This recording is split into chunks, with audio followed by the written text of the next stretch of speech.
Assalamu alaikum, everybody. How are you? Hope you are keeping well by the graces of Almighty Allah. This is Faiz Ahmed, English lecturer.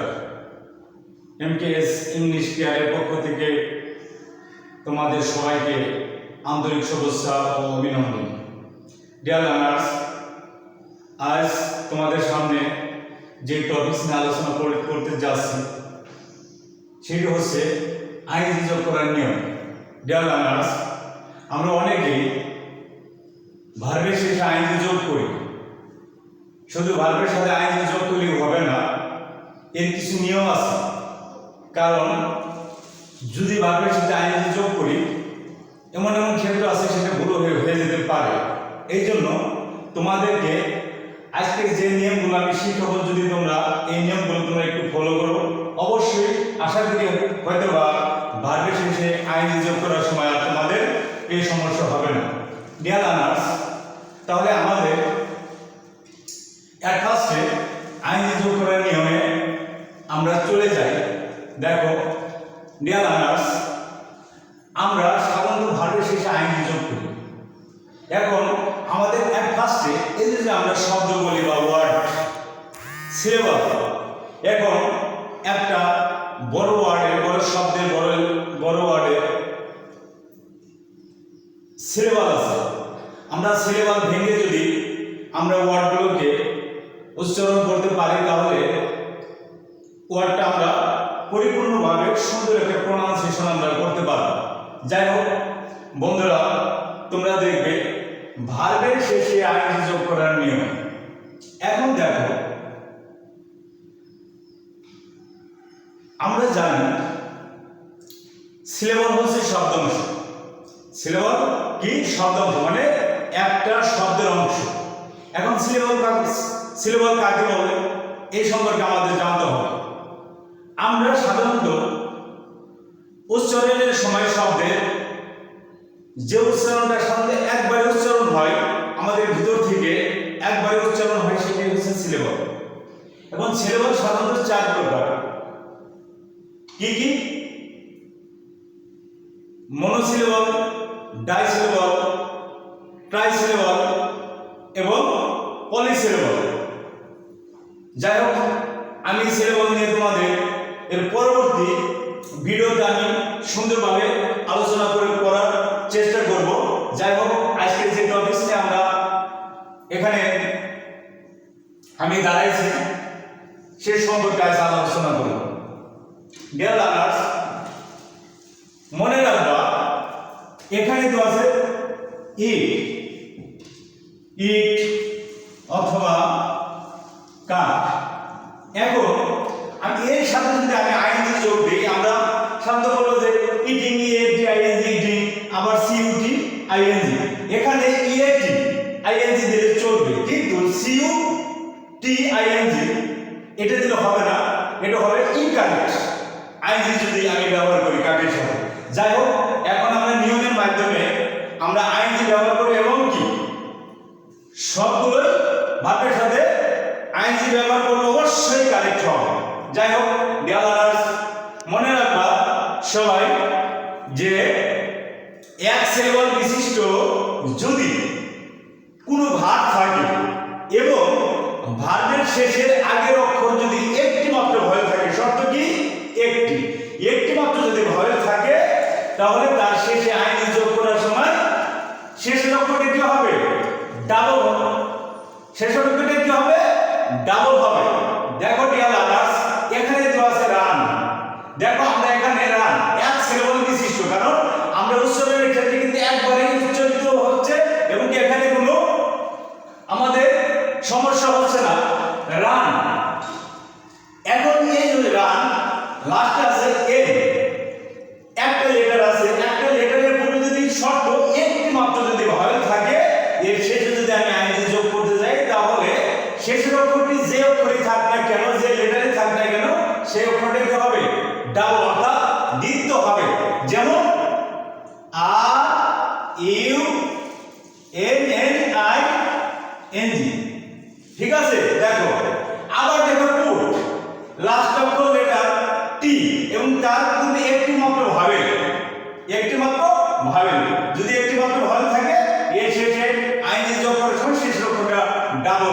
তাহলে হবে কি P U T T I N G, কারণ T আছে তাহলে টি আর একটা দিয়ে তারপর আমার আইএনজি যোগ করতে হবে। তারপর দেখো cut, C U T T I N G, কাটি। তাহলে ডিয়ার লার্নার্স তোমরা বুঝতে পারছো এটা হচ্ছে 1 নম্বর রুলস, যে যদি আবার আমি বলছি তোমাদের বোঝার জন্য, যদি এক সিলেবল বিশিষ্ট যদি ভার্ব থাকে সেই ক্ষেত্রে শেষের অক্ষর যদি একটি মাত্র ভয়েল থাকে,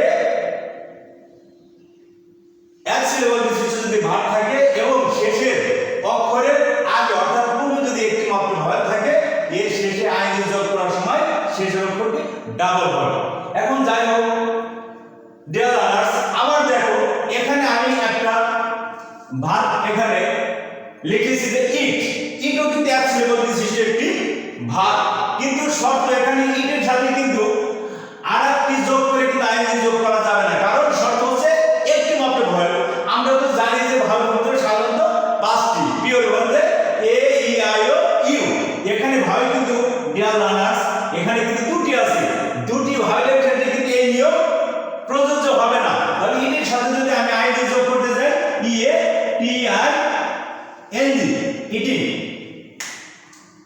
এখন দেখো বন্ধুরা, দেখো তোমরা সাধারণত এখানে যে আরেকটা নিয়ম দেখো, যে আমরা সাধারণত ধরো রাইট লিভ, রাইট মানে বাস করা, লিভ মানে রাইট মানে লেখা, লিভ মানে বাস করা। এখন আমরা তো জানি সাধারণত এই যে আমরা রাইট প্রনাউন ভার্ব যখন আমরা গ্যাপ পূরণ করি, ওখানে কিন্তু বক্সের মধ্যে দেওয়া থাকে, উপরে বক্সের মধ্যে সাধারণত মেইন ভার্বগুলো দেওয়া থাকে।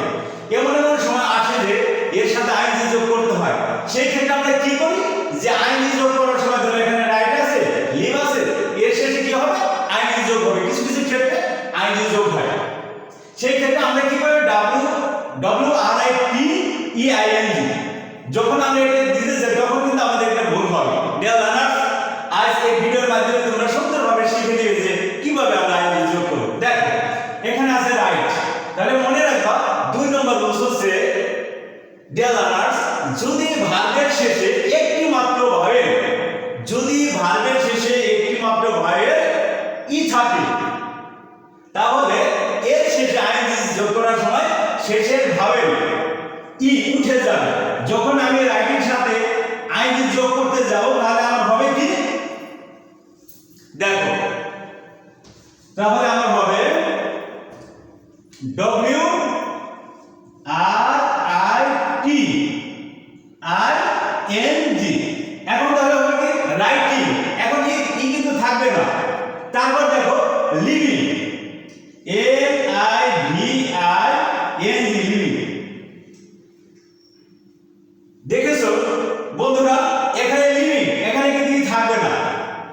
যাই হোক বন্ধুরা, তাহলে তোমরা এখানে দেখবা যে একটি মাত্র যদি তোমার শেষে যদি ভয়েল ই থাকে, এর শেষে আইএনজি যোগ করার সময় শেষের ভয়েলটা উঠে যাবে। এখন দেখো 3 নম্বর রুলস, 3 নম্বর রুলস আছে দেখো।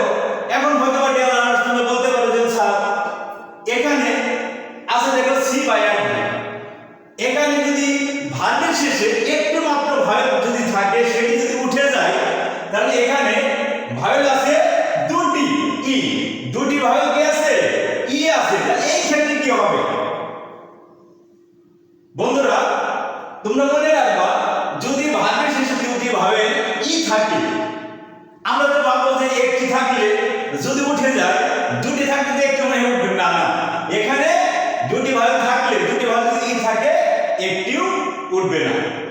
তাহলে এখানে হবে কি, সি, সি মানে দেখা, S double E I N G, see. তারপর দেখো এগ্রি, এগ্রি অর্থ সম্মত হওয়া, রাজি হওয়া, A G R double E I N G. Dear learners, তোমরা এখন অবশ্যই জিনিসটা বুঝতে পারছো যে একটি ভার্ব যদি ই থাকে, ভার্বের শেষে উঠে যাবে, আর ডাবল ই থাকলে সেটা উঠবে না, তার শেষে আইএনজি যোগ হবে আইএনজি যোগ করার সময়। ডিয়ার লার্নার্স, যাই হোক এখন হচ্ছে 3 নম্বর শেষ, এখন হচ্ছে 4 নম্বর রুলস। দেখো ডিয়ার লার্নার্স,